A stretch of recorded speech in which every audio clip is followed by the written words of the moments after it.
If I had to start a YouTube channel from scratch, here's exactly what I would do. So let's break this down into 5 simple steps. So step number 1, I would define exactly who my content is for as soon as possible. So clarity of audience helps everything.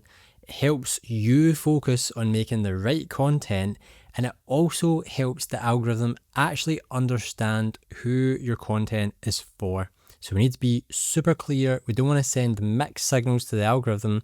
We want to have a clear direction to move forward in with our content. It doesn't mean that you have to niche right down and understand exactly who your audience is, but you want to at least pick a kind of rough ballpark to aim towards, and that is going to help you immensely when you're starting out.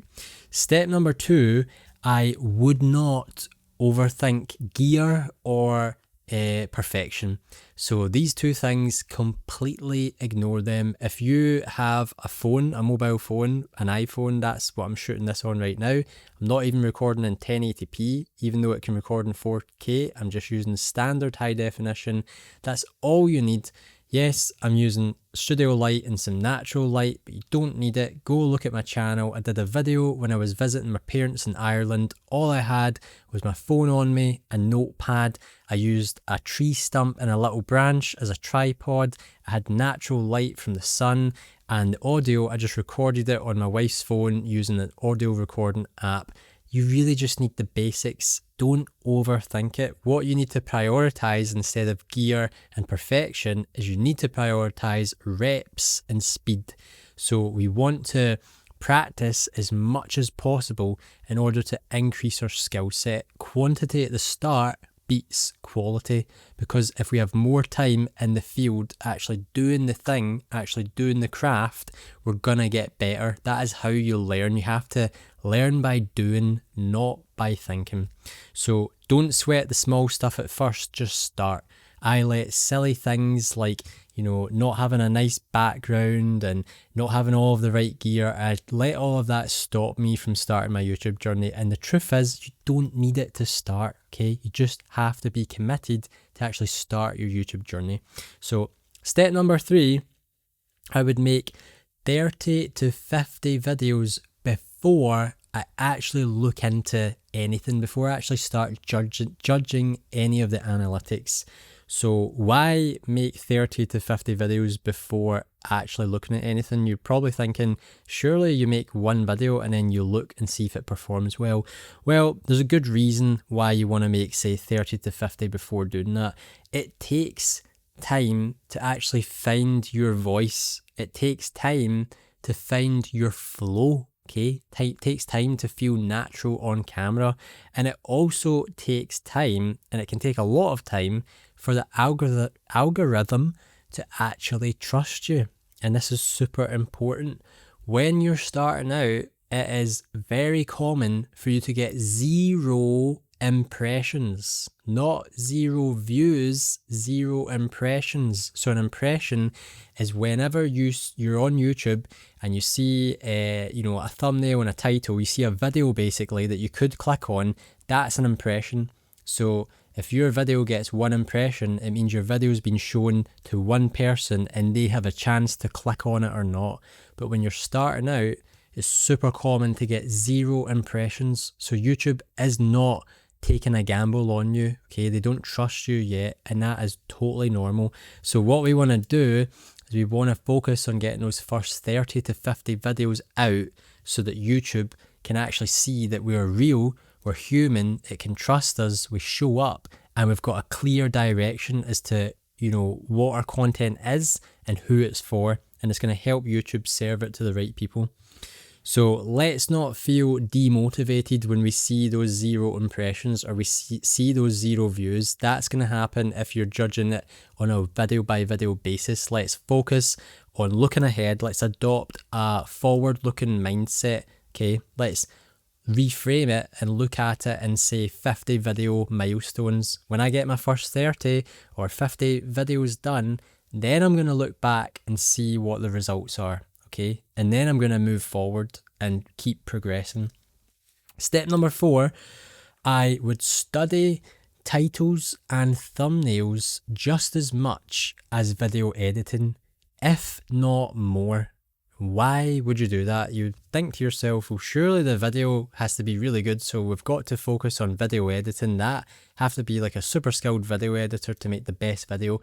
And it's true that you want to get good at video editing to make good content, but without the click, without getting someone to actually click on your video, what is the point? What is the point? That is the first step. We need to get bums on seats. We need to get people in the door. Then we can actually work on keeping them there, okay? So I'm not saying go out there and make clickbait titles and thumbnails. That is not the point. It's not what we're trying to do. We want to understand what makes a good title, what makes a good thumbnail, what makes a compelling idea that our audience is going to click on, okay? We want to come up with a compelling idea that as soon as we put this in front of our audience, our targeted audience, they're going to see it and go, I want to watch that video. I want to know what happens next.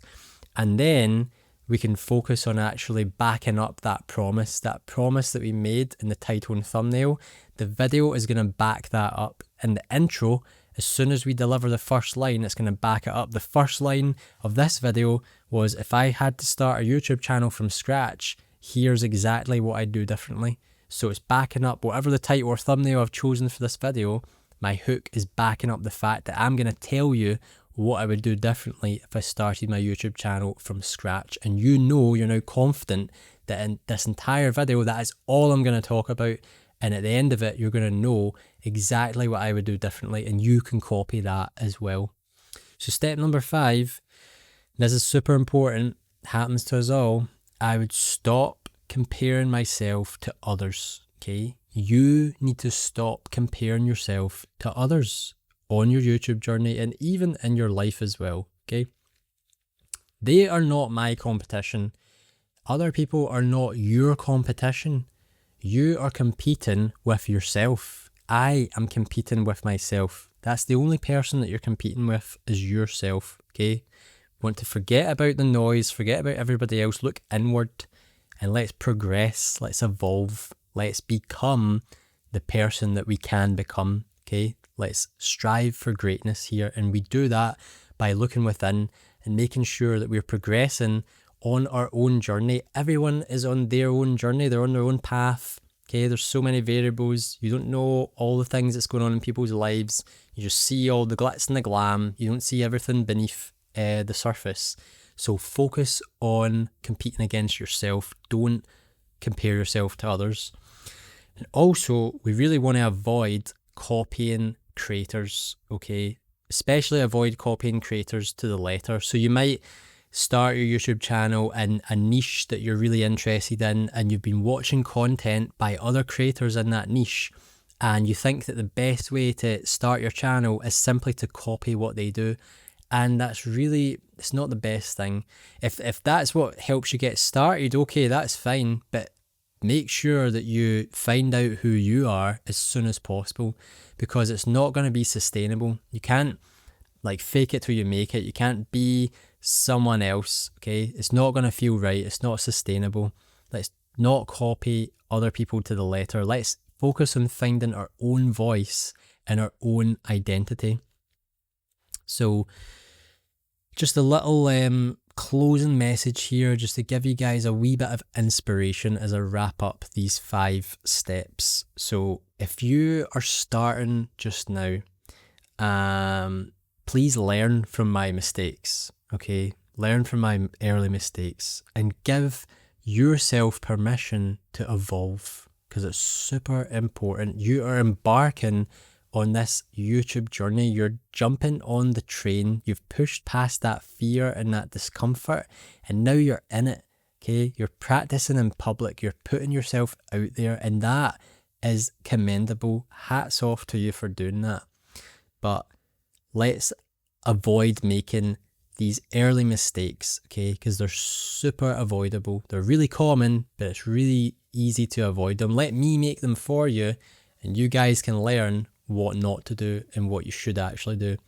So If you want to know why people aren't clicking on your videos, or if you haven't created any videos yet and you want to know how to get people to actually click on your videos, I've actually made a whole video where I break down exactly what you need to do in order to get people to click on your videos and why it is super important.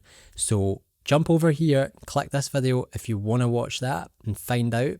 And as always, thanks for watching. I'll see you guys on the next one.